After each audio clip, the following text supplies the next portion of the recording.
सोचिए जरा, एक ही जिस्म और उसमें रहने वाले दो, और दो भी ऐसे जो एक दूसरे से बिल्कुल अलग हों।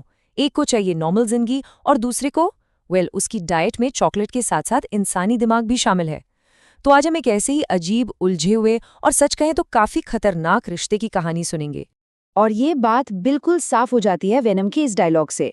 जिंदा रहने के लिए मुझे इंसानी दिमाग खाना पड़ेगा। सिंपल सीधी बात। लेकिन यही है सारी प्रॉब्लम की जड़।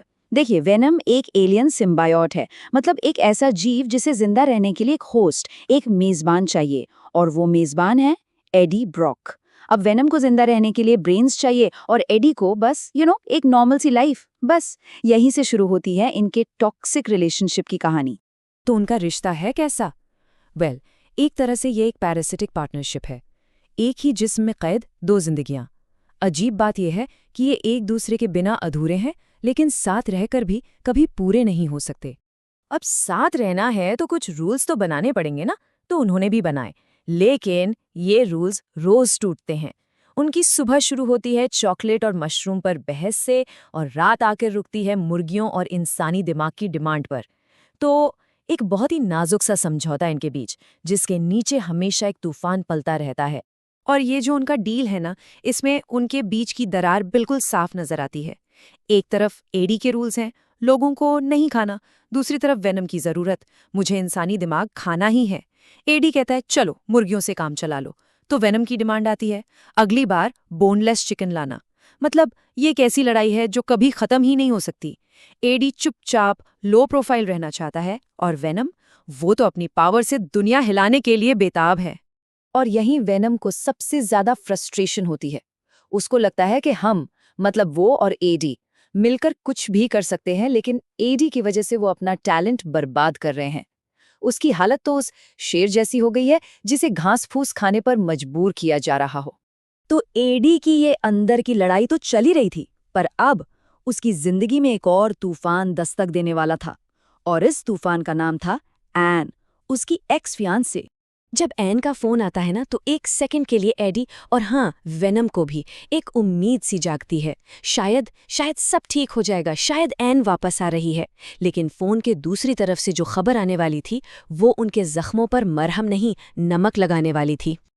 और फिर एन कहती है, मुझे समझ नहीं आ रहा था कैसे बताऊं, डैन और मैंने सगाई कर ली है। बस ये कुछ लफ्ज एडी की पूरी दुनिया हिला देते हैं।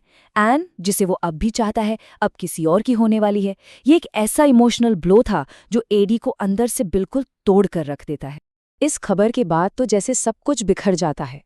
एडी बेचारा जबरदस्ती मुस्कुराकर बधाई देने की कोशिश करता है। दूसरी तरफ वेनम गुस्से में है। वो डॉक्टर डैन की गाड़ी का एक्सीडेंट करवाने की धमकी दे डालता है। और इन सबके बीच एन वो बात कह देती है जो एडी को सबसे ज्यादा चुभती है, कि वो किसी से प्यार कर ही नहीं सकता, क्योंकि वो कोई रिश्ता निभाने के काबिल ही नहीं है। लेकिन इस पूरे हंगामे में अचानक से वेनम का एक बिल्कुल अलग रूप सामने आता है। ऐसा रूप जो हम एक्सपेक्ट नहीं करते। वो एडी के दर्द को समझता है, क्योंकि वो उसके अंदर है। वो उस दर्द को महसूस कर सकता है। और वो कहता है, मुझे अफसोस है, मैं तेरा टूटा दिल जोड़ नहीं सकता। दिल का दर्द बहुत तकलीफ देता है, पर मर्द बन, सहज गम को। शायद ये उनके इस अजीब से रिश्ते का सबसे ईमानदार, सबसे सच्चा पल था। एक तरफ एडी अपने अंदर के तूफानों से जूझ रहा था, और तभी उसकी जिंदगी में एक और शायद उससे भी बड़े राक्षस की एंट्री होती है, क्लीटस कैसिडी। और क्लीटस सिर्फ एक विलन नहीं है, वो एडी और वेनम का एक अंधेरा आईना है। कहानी आगे बढ़ती है जब एक सीरियल किलर एडी को एक चिट्ठी भेजता है, उसे अपनी मौत का गवाह बनने के लिए बुलाता है। सोचिए, एडी जो खुद अपने अंदर एक मॉन्स्टर के साथ जी रहा है, अब उसे एक असली, दुनिया के सबसे खतरनाक मॉन्स्टर का सामना करना था। और क्लीटस मॉन्स्टर बना कैसे? उसकी कहानी दर्द और जुल्म की एक लंबी दास्तान है। बचपन में अपनी दादी को सीढ़ियों से धक्का दे दिया, फिर अपनी ही माँ को बाथटब में हेयर ड्रायर फेंक कर मार डाला, बाप से मार खाई, और आखिर में अनवांटेड चिल्ड्रन के लिए बने सेंट एकेज होम में भेज दिया गया, जो किसी नरक से कम नहीं था। उसे मिला हर जख्म उसे और भी ज्यादा खतरनाक बनाता चला गया। इसीलिए जब क्लीटस एडी से मिलता है, तो वो उसमें सिर्फ एक जर्नलिस्ट नहीं देखता, वो उसमें अपनी परछाई देखता है।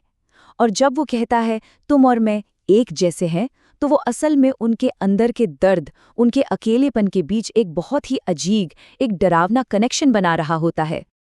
लेकिन सवाल ये है कि क्या वो सच में एक जैसे हैं?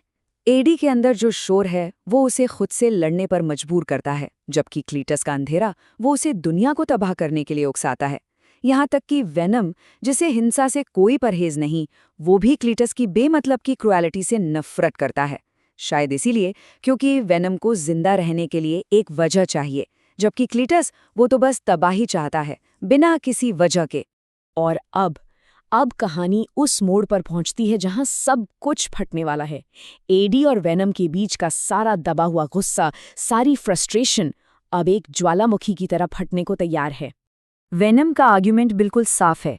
वो चीखता है, मेरे आने से पहले तुम एक लूजर थे, मैंने तुम्हें स्पेशल बनाया। तो एडी भी पलट कर वार करता है। वो चिल्लाता है, तुम्हारे आने से पहले मेरी एक लाइफ थी, मेरे सपने थे, मेरी एक फियांसे थी। मतलब साफ है, एडी के हिसाब से वेनम ने उसकी जिंदगी बर्बाद कर दी। और ये लड़ाई अब सिर्फ जुबानी नहीं रह जाती, ये एक जिस्म पर कब्जा करने के लिए एक फिजिकल जंग बन जाती है। वो दोनों जो एक ही शरीर में रहते हैं, अब एक दूसरे को सचमुच में फाड़कर अलग कर देना चाहते हैं। और आखिर में एडी वो बात कह देता है जो उनके इस टूटे हुए रिश्ते के ताबूत में आखिरी कील साबित होती है, काश मैं तुमसे कभी नहीं मिला होता। तो ये सारी कहानी हमें एक बहुत ही गहरे सवाल पर लाकर छोड़ देती है, जब जंग अपने आप से ही हो तो जीतता कौन है?